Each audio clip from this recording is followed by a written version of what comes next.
Si moi j'ai sacrifié ma vie pour être conservateur de ce parc, c'est pas pour rien. Je ne l'ai pas fait par hasard.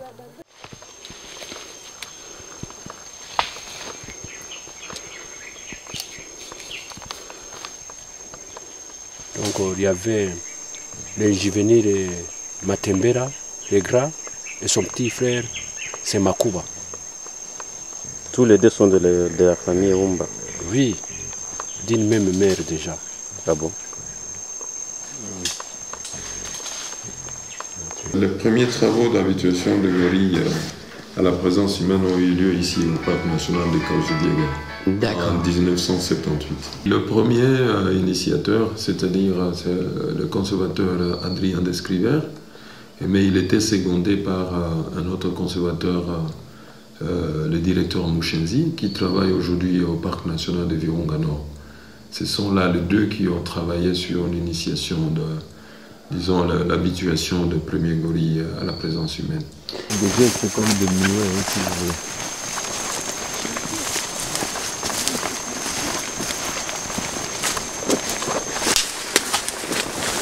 Ok, nous approchons les gorilles. L'équipe ici, ce sont des gorilles qui sont devant, mais on va d'abord commencer là où se trouve le chef lui-même, Chimanuka. Ok? Courage. La couleur de poil du dos qui devient argenté formant ainsi une tache dorée visible de sa protection. Le processus de croissance du gorille passe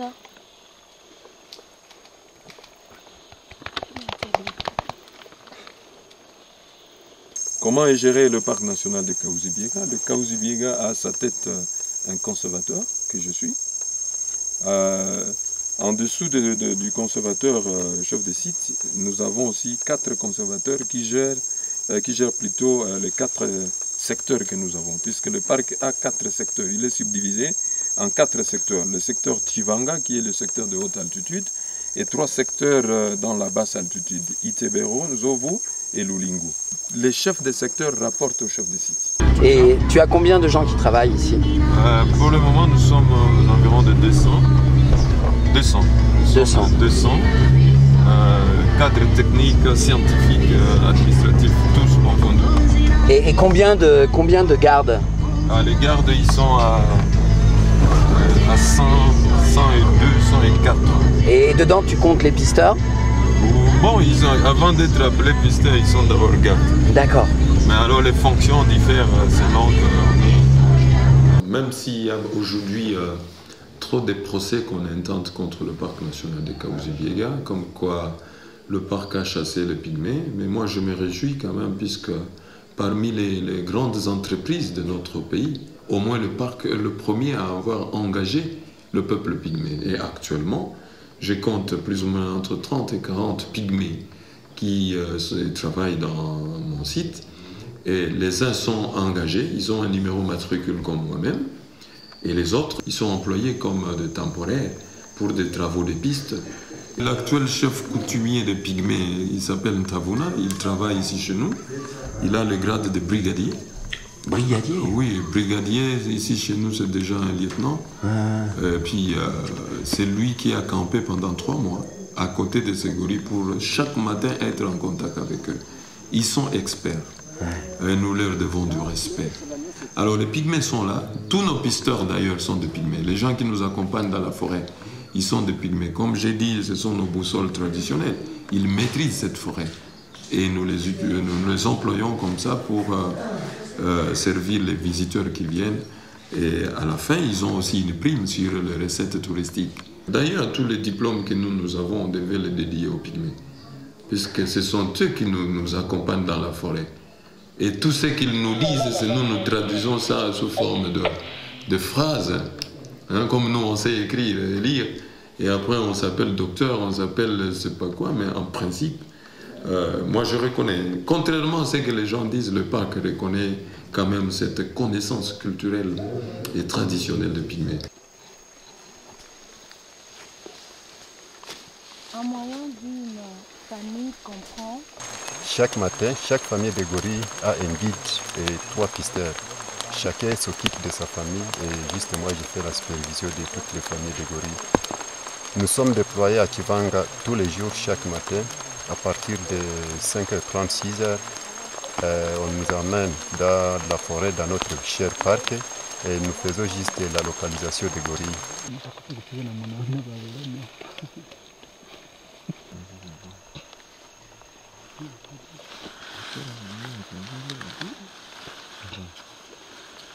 Musée ici chez nous a deux connotations. Soit tu es déjà vieux d'âge, c'est-à-dire le poids d'âge pèse, mais on peut aussi t'appeler musée par respect, par estime de ce qu'on a fait et on t'appelle musée. C'est comme ça que moi j'appelle toujours mes pisteurs musée, parce que je vois le grand travail qu'ils ont fait. Nous avons notre pilier là devant, c'est lui qui nous fait la force de ce travail. Non, mais on doit se dire la vérité. Moi, je jette des fleurs d'abord aux pisteurs encadrés par vous comme guide, le chef le délégué aux visites. En fait, nous sommes là pour accompagner vos efforts, mais les premières fleurs, on doit les jeter aux pisteurs qui, déjà à 5 h du matin, ils sont en brousse. Hein? Nous, on vient déjà à 7h, 7h30 quand eux, ils sont déjà en train de localiser. Et puis, c'était votre organisation aussi de service. On ne serait pas arrivé à ce succès. Et avec aussi la morale qu'il faut nous donner, je veux pas. Ouais, ça, c'est l'obligation du chef de donner le morale. Et combien de pourcents du parc est protégé actuellement? Actuellement, nous contrôlons 40%. Et nous sommes en train d'étendre, puisque maintenant nos gardes sont même en basse altitude, là où on signale la présence des milices. Nous sommes déjà à Itebero installés, nous sommes installés à Lulingu, nous sommes installés à Itebero et ici au secteur haute altitude. 40%, alors que moi quand je suis venu en 2005, on disait que c'était 5%. C'était 5%. Mais actuellement, moi je peux te dire que sur les 5%, de ce que j'ai vu, il y avait 0%. Parce que j'ai vu que de toute façon il n'y avait plus de travail d'habituation, il n'y avait plus rien. J'ai dû me battre pour pouvoir faire une visite aux gorilles, ils ont fait un cordon, etc. Non, si nous l'avons fait, c'était stratégique, parce que on ne pouvait pas laisser à l'installation, directement là, à 100 mètres de la station d'accueil. On ne pouvait plus accepter que les gens visitent trop les gorilles, puisque le fait de s'approcher aux hommes serait aussi une cause de leur tuerie. C'est comme ça qu'en 2005, en tout cas pour les visites, pour l'habituation, on avait arrêté. J'étais venu en 2005, bien entendu le travail d'habituation avait été arrêté, j'ai été chargé par Mugaruka et là je suis fier de te dire qu'il y a du bon travail qui a été fait parce que nous sommes allés visiter les gorilles et on a vu quand même qu'il y a un très très bon travail d'habituation qui a été fait.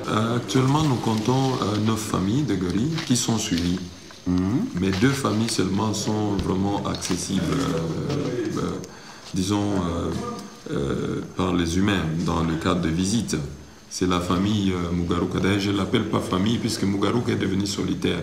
Avec de l'âge, il a perdu, et puis il est manchot. Il a coupé son bras par un piège à l'âge de 4 ans. Maintenant, avec l'âge, toutes les femelles l'ont fui, parce que les femelles aussi... C'est les femelles qu'on fuit ou alors c'est non, d'abord avec les interactions, il a connu des interactions avec les jeunes gorilles qui venaient à peine d'être silverback, mais un peu plus forts que lui. Ils lui ont ravi par des batailles de femelles et tout ça. Lui-même tente de temps en temps aller chez Chimanuka qui a une grande famille actuellement, mais il rentre toujours blessé et tout ça. Et même il a choisi de rester à côté de la station ici, je pense, là où il se sent sécurisé. Après la bataille dans la forêt, il rentre un peu vers la station pour venir prendre le temps, peut-être préparer une nouvelle stratégie de combat, je ne sais pas. Est-ce qu'on a une idée à peu près du nombre de gorilles de Grawer qui ont été tués ces 10 dernières années? Ah, tu sais que toutes les familles, à l'époque on avait 7 ou 6 familles et toutes les familles ont été tuées. Les rescapés maintenant se retrouvent actuellement dans d'autres familles. Et là c'est toute une généalogie, si on commence à dire les familles Michebere s'est infiltré dans la famille Biringwa, on a retrouvé quelques individus de Biringwa. Mais certainement des centaines d'individus ont été tués. Oui, c'était des centaines. C'était des centaines. Puisqu'avant on avait, écoute, je me souviens que dans les inventaires de 2000, 2000, on avait 250 gorilles dans la partie haute altitude. Mais ils sont descendus jusqu'à 158. Donc c'est plus de 100 qu'on a. Et ça, c'est sans compter les gorilles sauvages. Sans compter les gorilles sauvages. Là, nous parlons des gorilles que nous, on suivait exactement. Moi, j'ai eu pas mal de gens, les gens me disent c'est en termes de milliers. Il y a même quelqu'un qui m'a dit peut-être 6 000 gorilles de Zaouïa, partout. Hein. Je ne parle que de la haute altitude où on pouvait encore accéder pendant la période dure de guerre. Mais en basse altitude où nous, on avait même perdu le contrôle. Pendant la guerre, on n'est contrôlé que 5%. Les 95% étaient entre les mains de milices et tout ça. Et là, ça doit être des milliers, ça c'est sûr. Mais actuellement, ça nous réjouit quand même, puisque en haute altitude, on peut avoir déjà dans les 9 familles au moins 119 gorilles. Mais dans la basse altitude, il y a 17 à Zovu et 12 à Itébé, qui sont aussi en train d'être suivis. Mais là, au moins, on les découvre par les nids. C'est un peu ça l'histoire. Tu as pris les squelettes de gorilles, les crânes et tout ça, et puis tu as marqué des choses en dessous, etc.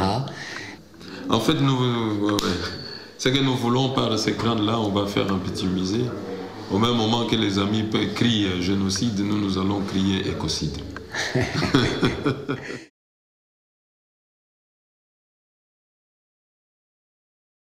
J'ai appris que vous aviez un bon morceau de forêt primaire ici. Oui. Ça fait combien de pourcents à peu près?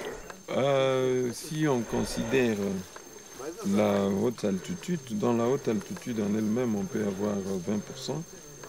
Non, pas 20, hein. C'est même plus. Hein. Ça peut être dans les 40 et une autre partie dans la basse altitude. Puis il y a des endroits où nous-mêmes, on n'a pas encore été. Ça tombe, vous avez 300 000 hectares de forêt primaire? Oui.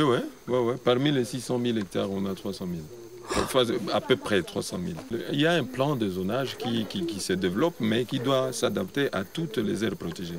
Les réalités des forêts ne sont pas les mêmes partout. Bien sûr. Et c'est comme ça que nous, dans le plan de gestion, on a vraiment une rubrique destinée rien que pour le zonage.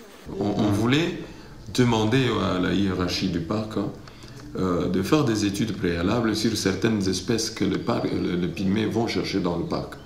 Et peut-être avec les chercheurs du parc, essayer de voir comment on peut leur autoriser ne fût-ce qu'un prélèvement à un certain niveau pour qu'ils ne se sentent pas du tout privés de ce qu'ils peuvent trouver. Mais ça, ce sont des choses qui sont prévues dans le plan de gestion, mais que nous devons discuter avec la hiérarchie du parc.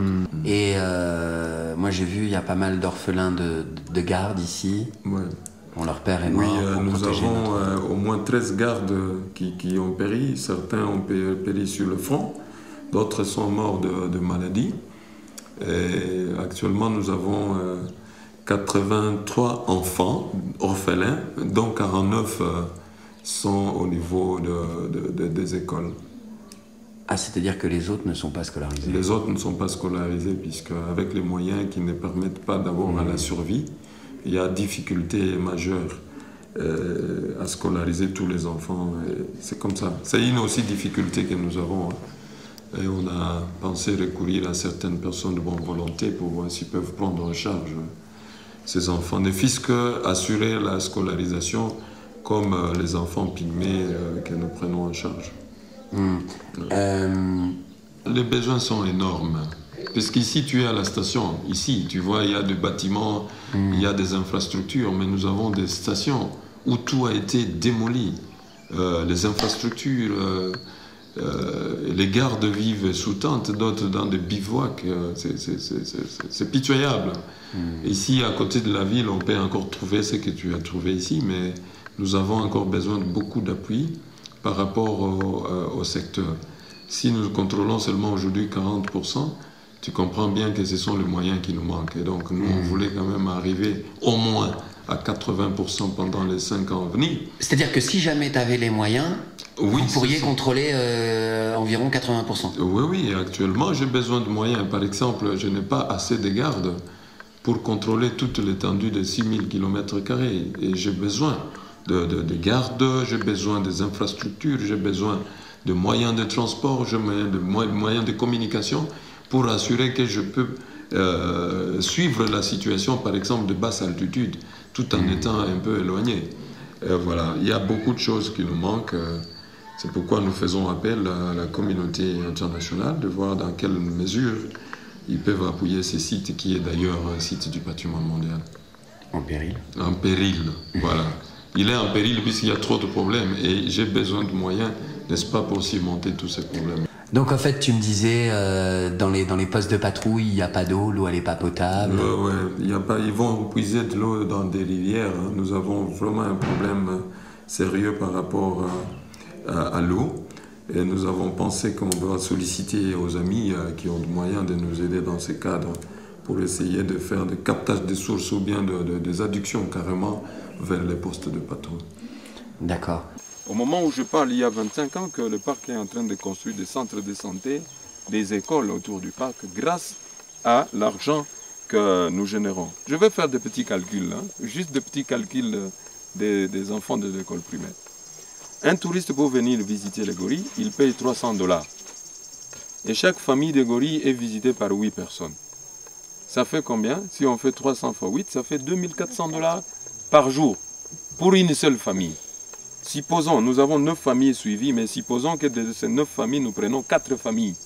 Ça va faire 4 familles, fois 8 personnes, ça fait 32 personnes, multiplié par 300, ça fait $9600 qu'on va faire par jour. Alors si on multiplie ça par 30, ça fait 288 000 quelque chose dollars.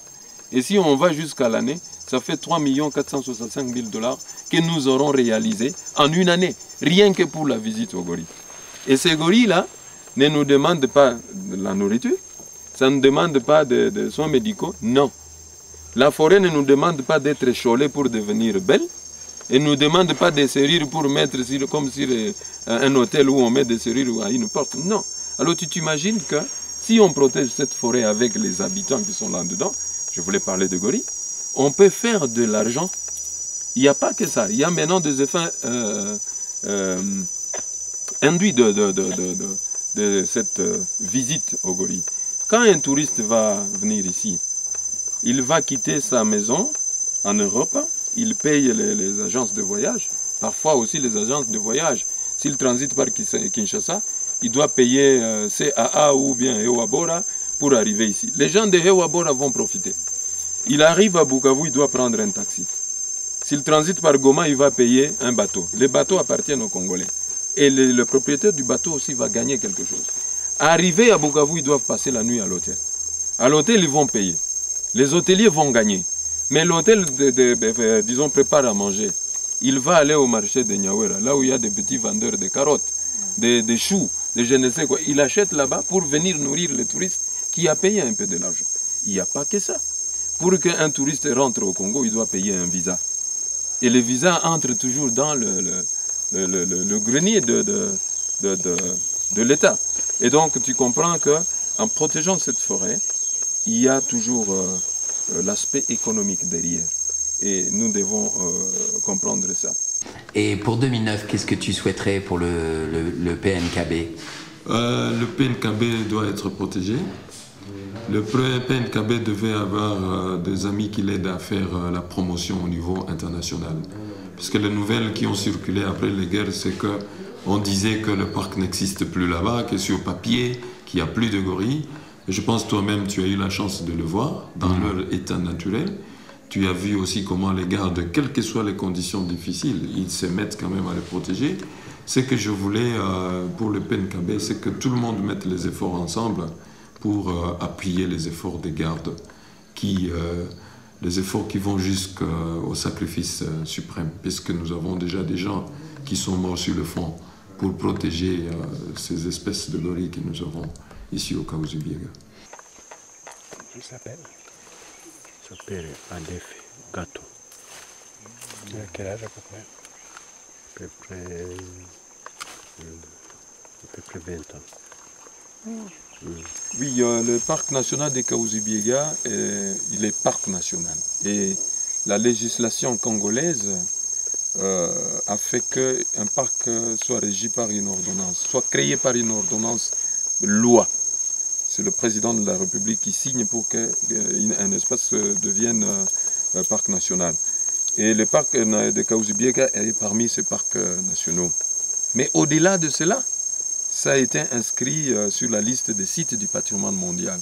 C'est-à-dire, au-delà des lois nationales, le parc est géré maintenant par des lois internationales. C'est-à-dire, l'essor du Kahuzi-Biega ne peut plus être décidé seulement par la seule République démocratique du Congo. Ça doit être géré par l'Union, disons l'UNESCO qui gère le site du patrimoine mondial. Et j'aimerais que le monde entier vienne visiter le Kahuzi-Biega. Ça nous ferait plaisir. C'est aussi un signe d'encouragement pour tous les efforts que nous sommes en train de fournir pour protéger cette espèce-là, qui est devenue une espèce pour toute l'humanité. Et puis c'est une espèce endémique qu'on trouve qu'en RDC. En RDC, et tu vois tout ça, nous avons le devoir, en commençant par le petit paysan que nous sommes, à travers les comités de conservation communautaire, en passant par le gouvernement provincial et national, avant d'atteindre les amis qui sont au niveau international. Donc je veux le soutien de tout le monde pour cette année du gorille, où j'ai même, disons, le thème de cette année pour moi, c'est « Je connais le parc ». C'est comme ça, tu vois, sur mon tricot, on écrit « Je connais le parc ». Site du patrimoine mondial. Et il y a une question qui est posée à celui qui... Et vous, est-ce que vous connaissez ce parc? Donc j'invite tout le monde à venir visiter, mais surtout à appuyer les efforts de nous autres pour protéger cette espèce.